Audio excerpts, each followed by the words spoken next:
Olá, pessoal! Fiquem ligados na quinta aula de cultura. O tema dessa videoaula são as organizações internacionais e interestatais. Vamos lá? Olá, pessoal! Depois de falarmos sobre a formação dos estados e das leis, agora precisamos falar um pouco sobre a sociedade contemporânea e a solução de conflitos entre seus diversos agentes. Vocês imaginam quais são as principais organizações internacionais e interestatais? Conseguem perceber como a súbita transformação nos costumes brasileiros após a industrialização pode levar a conflitos? Ou como gerenciar as crises do petróleo e seus impactos ambientais, sociais e econômicos, por exemplo? Esse é um tema bem interessante. No telejornal sempre tem notícias de conflitos pelo mundo. E impacto ambiental em relação ao petróleo também é um assunto que a gente deve saber cada vez mais, mesmo. Isso mesmo. Com o desenvolvimento tecnológico e o surgimento das armas nucleares, a sociedade contemporânea teve necessidade de criar uma nova estratégia para a solução de conflitos: as organizações internacionais e interestatais. Tais organizações são uma associação voluntária entre atores internacionais, geralmente estados, constituídas mediante um tratado de caráter relativamente permanente, que determinam regulamentos e órgãos de direção próprios que visam atingir objetivos comuns ou uma maior relevância dentro da comunidade internacional. Ultimamente, tenho visto que os países estão se juntando cada vez mais, sobretudo depois da crise de 2008, em que todos saíram perdendo. E é assim que, através dessas organizações, os estados adquirem uma nova personalidade no cenário internacional, independente de sua posição individual. Possuem direito à legação, ou seja, mantêm relações diplomáticas com os outros atores da política internacional, podendo celebrar tratados com outras organizações ou até mesmo com estados independentes. A maior delas presente hoje no sistema internacional é a ONU, Organização das Nações Unidas. Formada por 192 estados soberanos, essa instituição foi fundada após a Segunda Guerra Mundial com o objetivo de manter a paz e a segurança no mundo, fomentando relações cordiais entre as nações, promovendo progresso social e uma melhoria nos padrões de vida das pessoas e na realização dos direitos humanos.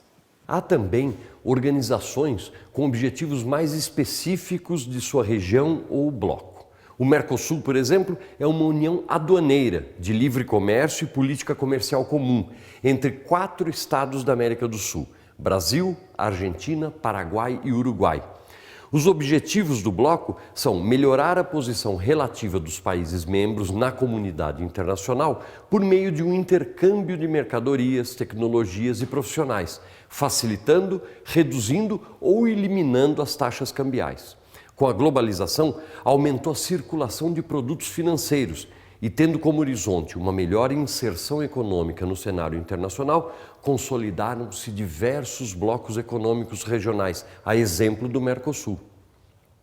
Vira e mexe, aparece alguma notícia do Brasil disputando questões na OMC. O que isso significa?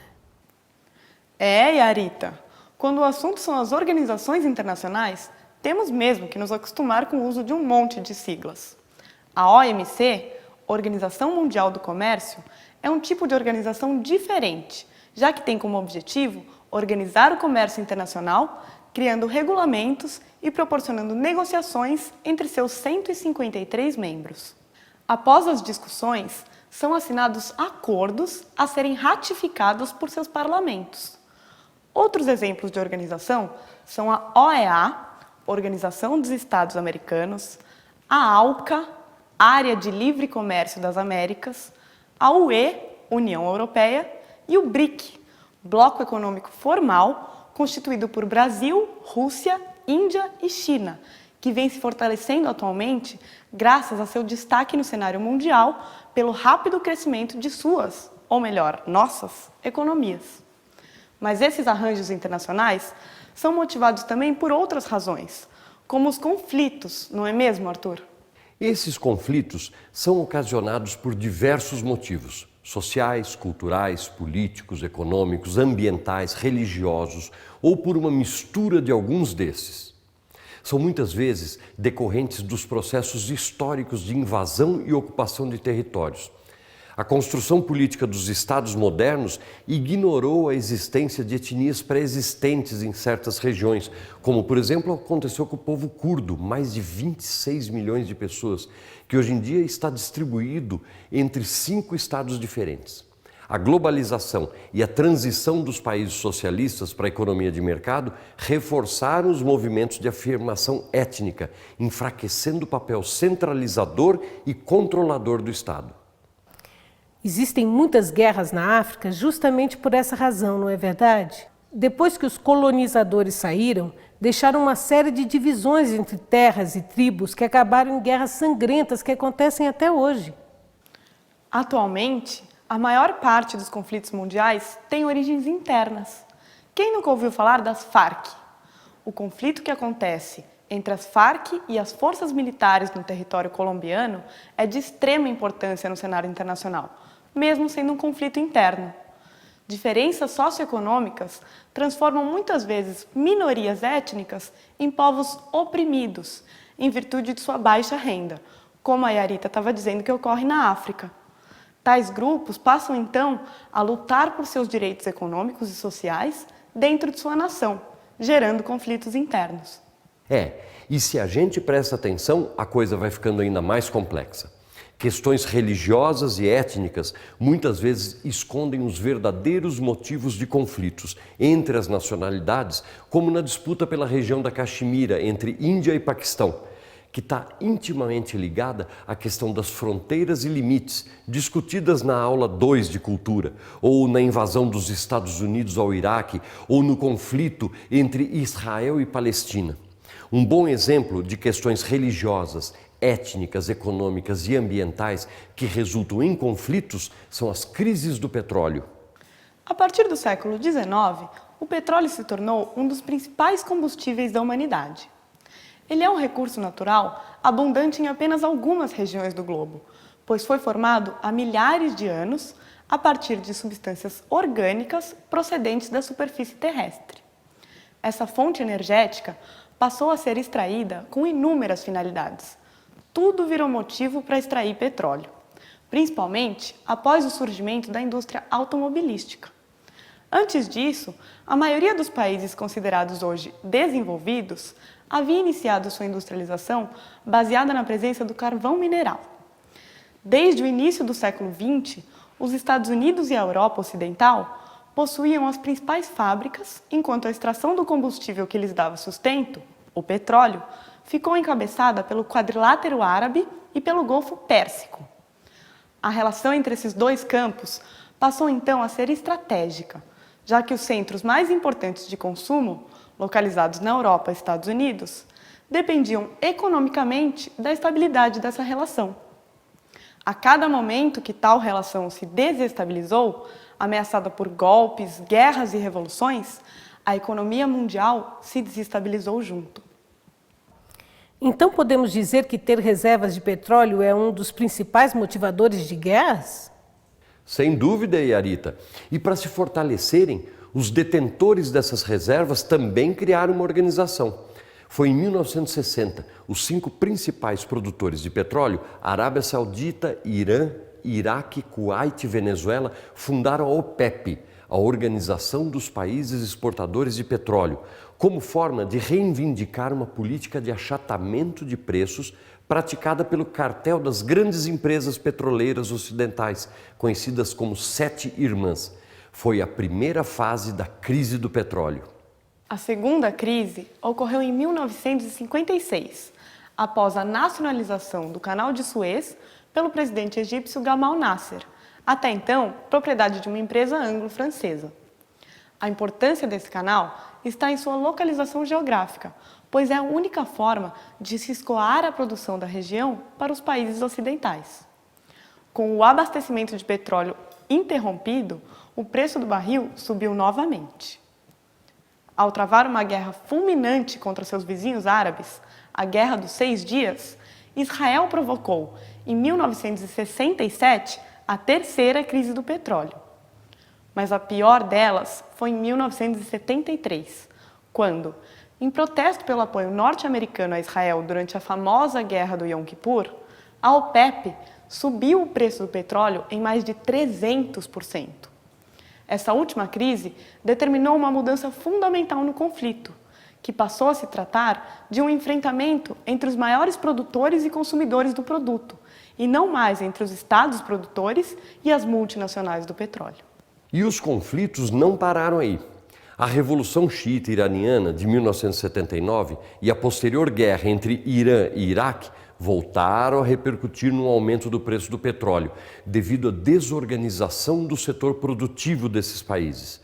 Em 1981, o preço do barril já havia subido de 13 para 34 dólares. A Guerra do Golfo, em 1991, ocasionada pela invasão iraquiana ao Kuwait, resultou numa intervenção dos Estados Unidos e dos países aliados para que os iraquianos fossem expulsos das terras kuwaitianas. Porém, os iraquianos já haviam incendiado alguns poços de petróleo na região, o que culminou em mais uma crise, não só econômica, mas ecológica também. Foi a primeira guerra televisionada. As imagens pareciam um espetáculo de luzes, um videogame. Pena que era por uma razão tão ruim. O petróleo é tão importante que há quem diga que é como se ele fosse o ouro do século XX. Quando falamos dele, sempre envolvemos aspectos históricos, políticos, econômicos e, claro, ambientais. Vejam esse exercício. Para compreender o processo de exploração e consumo dos recursos petrolíferos, é fundamental conhecer a gênese e o processo de formação do petróleo descritos no seguinte texto.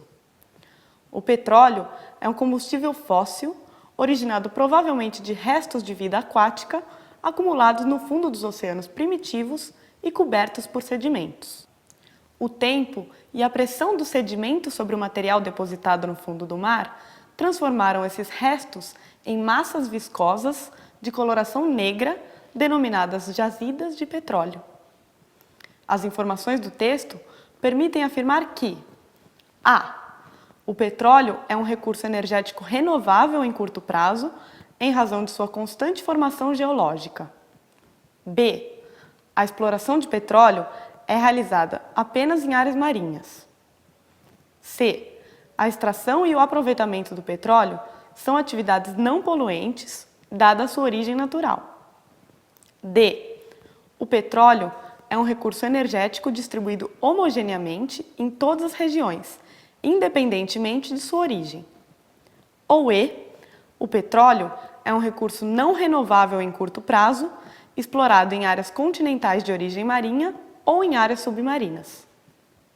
Segundo o texto, o petróleo é um combustível fóssil, o que significa dizer que é uma substância de origem mineral formada por compostos de carbono, que estão depositados há milhões de anos nos fundos dos oceanos antigos. Por isso, esse recurso natural não é renovável. Quanto mais se tira do planeta, menos sobra. E pode ser encontrado apenas em áreas continentais onde antes havia oceano ou em áreas ainda submarinas. A resposta certa, então, é a alternativa E. O petróleo é mais complexo do que se pensa. A partir do momento que é tido como riqueza, ficam claras na análise de todas as crises do petróleo as diversas causas e impactos decorrentes de tais conflitos. Podemos observar problemas econômicos, políticos, culturais e religiosos e até ambientais como determinantes ou como consequências das crises. Bom, gente, além disso, vimos como os estados têm se organizado recentemente e as tendências que são representadas por esses novos acordos globais. Para pensarmos nisso com mais clareza, não vamos nos esquecer de responder aos exercícios, certo? A videoaula acabou, mas para você mandar bem no Enem, ainda faltam algumas coisinhas, não é mesmo? Faça os exercícios, veja o material complementar e mande suas dúvidas. Bons estudos!